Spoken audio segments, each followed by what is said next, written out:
Para sahabat, tahun 2007, Triyono Budi Sasongko ketika memangku jabatan Bupati Purbalingga, Jawa Tengah, pernah berujar kepada kami, para pegiat desa. Beliau bilang begini, mana mungkin desa itu menjadi mandiri kalau hanya dijadikan sebagai gedibal oleh supradesa. Gedibal itu apa? Ini bahasa Jawa. Orang Jawa tentu tahu apa makna gedibal itu. Secara harafiah, gedibal itu lumpur yang pekat, yang kental itu. Itu yang ada di kaki ya, sisa-sisa lumpur itu. Dan nanti biasanya juga akan ketemu dengan keset. Gitu. Jadi gedibal sama keset ini cocok gini. Makna yang lain, ya gedibal sama keset ini namanya pesuruh aja, pesuruh kasar. Gitu. Jadi ini maknanya luar biasa. Ya. Saya melihat ini ya desa itu dianggap sebagai pihak lain, orang lain, lian ya, oleh supradesa, oleh negara. Bukan sebagai keluarga, bukan sebagai komunitas warga.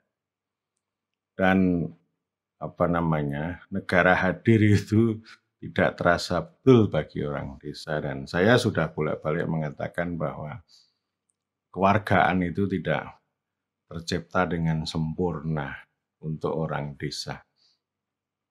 Sejarawan spesialis Asia Selatan bernama David Luden itu pernah bilang bahwa desa itu antipod negara, musuh negara.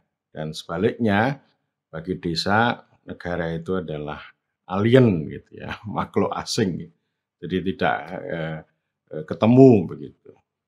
Dan tentu ini ada situasi kayak semacam perang begitu. Lalu desa itu dianggap sebagai tawanan perang, dan karena sebagai tawanan perang lalu itu tadi menjadi gedibal atau menjadi keset itu. Ya ini sudah terjadi sangat lama. Sejak zaman prakolonial sampai pada hari ini. Di zaman prakolonial, ya desa itu menjadi gedibal raja. Meskipun desa itu punya hak dan kewenangan untuk mengatur rumah tangganya sendiri, tapi pada sisi lain juga punya kewajiban yang berat, ya menjadi pengumpul pajak, kemudian juga menyerahkan upeti ya, dari hasil bumi, kemudian juga mempersembahkan kerjasama secara gratis. Kalau di Jawa disebut sebagai pancen. Ya, baik itu nanti mengerjakan fasilitas publik ya, terutama tempat ibadah maupun irigasi. Jadi itu pola yang lama yang sudah ada dan itu diterima sebagai sebuah kelaziman. Zaman kolonial lebih kencang lagi. Ya, jadi pola struktur pemerintahnya hampir sama tadi. Bisa punya otonomi ke dalam, tapi punya kewajiban serupa. Punya kewajiban memobilisasi tenaga kerja, punya kewajiban untuk harus menyerahkan gitu ya hasil bumi untuk dibeli oleh VOC atau oleh kolonial itu, termasuk pada zaman tanam paksa. Jadi ada mobilisasi tanam paksa, kerja paksa secara gratis. Dan mengapa orang Jawa itu dulu itu anaknya banyak, gitu. Semangatnya anak banyak rezeki, padahal itu karena ya penindasan itu tadi. Artinya punya anak banyak itu untuk sharing beban. Jadi supaya bebannya itu tidak ada pada bapak tapi juga di-share. Itu tadi kerja-kerja yang paksa tadi supaya di-share pada anak-anak, terutama yang laki-laki.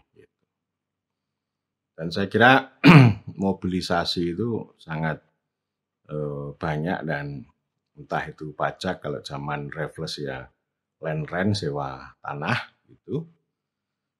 Apalagi zaman Jepang juga sama, mobilisasi untuk perang begitu. Pada masa Soekarno memang ada spirit ya, kata sejarawan Dennis Lombard yang sudah saya review, Desa Berdikari, karena kontrol negara yang longgar begitu. Nah dari sana lalu malah muncul emansipasi dari desa, entah itu mendirikan SD atau menyerahkan tanah-tanah desa itu untuk negara. Dan ini pada masa Orde Baru, sejak Orde Baru gitu, bahkan sampai sekarang itu mobilisasi itu. Desa itu membantu melaksanakan kerja-kerja berbagai proyek dari atas, termasuk memfasilitasi penyediaan tanah, bahkan menyerahkan tanah untuk fasilitas publik.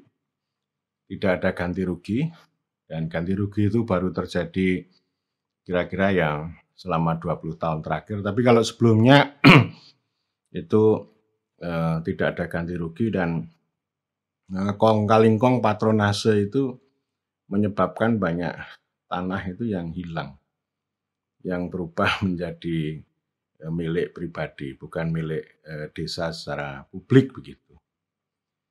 Nah, pada waktu itu ada banyak pembantuan. Segala hal, surat menyurat, surat keterangan, surat alas, surat keterangan itu macam-macam, surat pengantar. Kalau ditanya ini sampai sekarang masih ada itu ya. Kalau ditanya ini pakai asas apa gitu. Konon katanya ini tugas pembantuan, loh tapi kok tidak ada upahnya gitu. Karena itu dulu Profesor Benjamin Hussein itu mengatakan, oh ini bukan tugas pembantuan, ya, tetapi ini namanya permintaan tolong. Permintaan tolong itu nanti dapat pahala ya, tidak ada upah gitu kan, sama aja itu kan. Kalau itu kan meneruskan tradisi lama namanya rodi itu ya, rodi kayak baru lah gitu. Termasuk saya kira gotong royong itu juga dimanfaatkan oleh rezim dulu itu untuk memobilisasi tenaga kerja secara gratis untuk mengerjakan fasilitas publik. Nah ini juga rodi ya, atau pancen tadi begitu. Nah kemudian pada zaman sekarang sebenarnya undang-undang kan mendudukkan itu secara lebih clear, mengakui, menghormati, mempercayai, membagi, gitu. Ada hak, ada otoritas, kemudian juga ada distribusi dana desa begitu. Tapi saya sudah bicara juga, ada 10 salah kaprah pelaksanaan undang-undang desa, kacau sekali, ambiar, maut gitu ya. Distorsinya banyak sekali, dan tetap saja desa itu menjadi gedibal proyek ya.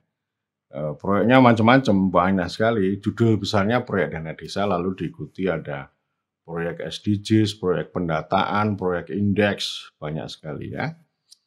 Artinya cita-cita desa sebagai subjek itu tidak terjadi, tetapi hanya sebagai objek. Jadi untuk melayani menteri. Ya, jadi indeks-indeks itu kan nanti kinerja menteri, bukan kinerjanya desa. Ya desa tetap menjalankan perintah dari atas itu gitu ya. Meskipun dengan menggerutu begitu, tapi kan selalu ada ancaman. Nanti kalau tidak menjalankan ya kena sanksi. Entah itu penundaan atau pengurangan dana desa. Jadi ini ya begitu, sekali lagi desa itu ya kayak tadi, kayak orang lain atau tawanan perang atau gedibal atau keset tadi ya. Jadi tidak dihormati dengan baik sesuai dengan mandat konstitusi maupun undang-undang. Jadi hanya proyek itu tadi, jadi karena menganggap orang lain ya, dianggap sebagai orang lain, maka ya